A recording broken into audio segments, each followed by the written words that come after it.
On va parler de casque maintenant, si vous le voulez bien. Hein, vous êtes prêts?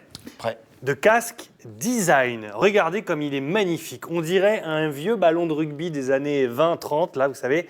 Eh bien non, c'est un véritable casque qui a été imaginé, designé par...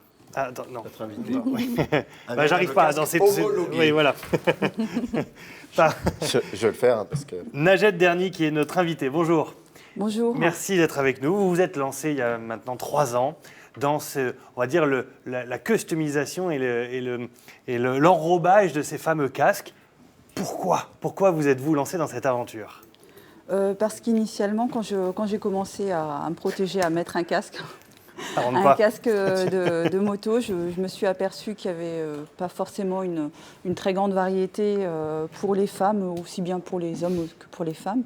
Et je me suis dit que ce serait très intéressant d'avoir quelque chose qui se rapproche un peu plus de son style et d'avoir une touche personnelle qui soit plus adaptée à ce que l'on porte qu'à sa moto. Donc, votre style, c'est le cuir. Oui, mon style, c'est le cuir. Alors du coup, vous avez mis en place vraiment une magnifique collection. On va voir Alors, on va voir une vidéo. Voilà, on va commenter ensemble une vidéo où on comprend bien. J'ai piégé. Non, On comprend bien ce que vous faites. C'est vraiment du sur-mesure par rapport au casque. Hein. Je veux dire, c'est un truc Oui. au millimètre près, quoi. Initialement, c'était une invention. J'ai démarré par celle-ci qui, en fait, c'est un casque qui est transformable en sac, avec la particularité de pouvoir varier la couleur et la matière. La skin, le revêtement externe, est interchangeable. Et donc ce casque a reçu un prix au concours Lepine en 2014. La médaille d'argent du concours Lépine, c'est une belle récompense, ça. Oui. Vous avez pu le financer par crowdfunding, hein, c'est ça? Non, Non, c'était des fonds propres. C'est un fonds propre. Loupé. Non, mais je croyais avoir vu sur le site internet. C'est Voilà, bien c'est ça. essayé. On le voit bien là, le casque, Oui. le casque sac, le sac casque, je sais pas comment. Du coup, on imagine que l'éventail des possibilités est assez large et surtout, ça donne à celui qui veut faire designer son casque, il sait qu'il a un casque unique, quoi. C'est ça. Il a la possibilité d'avoir un casque qui soit personnalisé.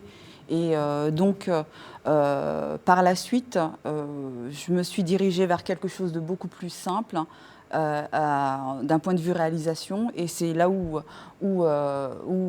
tous les tests ont permis d'arriver à ce stade-là, à un revêtement de casque. Ça fait un casque unique. Oui. Est-ce que ce que vous mettez là par-dessus, c'est-à-dire le travail que vous faites sur le casque, peut aller sur tous les casques? J'achète un casque dans un magasin, est-ce que vous pouvez vous en occuper? Non, ce sera tout d'abord un panel de casques que j'aurai sélectionné. Je vais privilégier tout d'abord les casques intégrales. Donc, à partir de là, il y aura une variété de cuirs qui seront aussi bien vintage qu'un peu plus excentriques. Oui, là, on voit un effet un peu serpent. Oui. Ça, c'est comment vous choisissez? C'est à la limite, c'est comme dans les vitrines de sacs à main.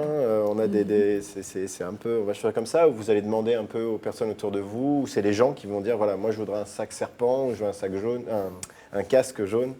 Comment vous allez choisir ces Alors, couleurs? Moi, je fonctionne au feeling. Je vais dans plusieurs tanneries, donc à partir de là, je découvre la variété de cuir et puis je prends ce qui m'attire l'œil, soit c'est au niveau du toucher. Par exemple, j'ai travaillé sur un des casques que vous allez peut-être voir, qui a au toucher un effet peau de pêche. Ah oui, donnez-moi la couleur. Moutarde. Moutarde. Voilà, c'est lui, moutarde. Oui, non, c'est pas celui-là, c'est orangé. Loupé. On y est presque. Bon, on les a peut-être pas toutes, hein? Si? Non, on les a peut-être pas toutes. Non. Moutarde avec un imprimé fleuri. Et il est vraiment magnifique. Vous êtes basé à Compiègne, vous êtes lancé il y a maintenant 3 ans. Mhm. Bilan, est-ce que ça fonctionne? Est-ce que vous êtes encore en train de rechercher des clients? Est-ce qu'on vous sollicite? Est-ce que les récompenses que vous avez eues ont boosté un petit peu le développement de cette activité? Il y a eu plusieurs directions qui ont été prises.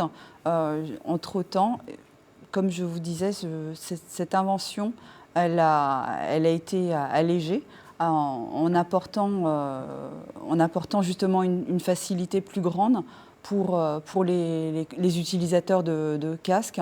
Je propose un casque, enfin un revêtement de casque pour les casques Bell tout d'abord.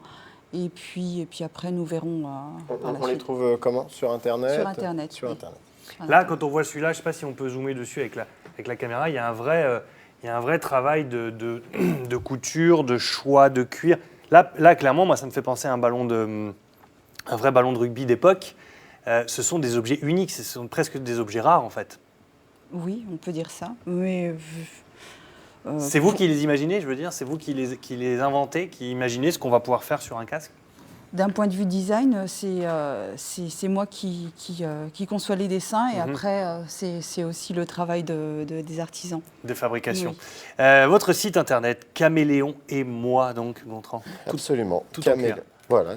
Tout attaché, caméléonetmoi.com et on retrouve effectivement toute la gamme des casques en cuir de notre invité. Et les contacts et les informations et le numéro de téléphone et tout ça et tout ça. Merci beaucoup d'être venu sur ce plateau.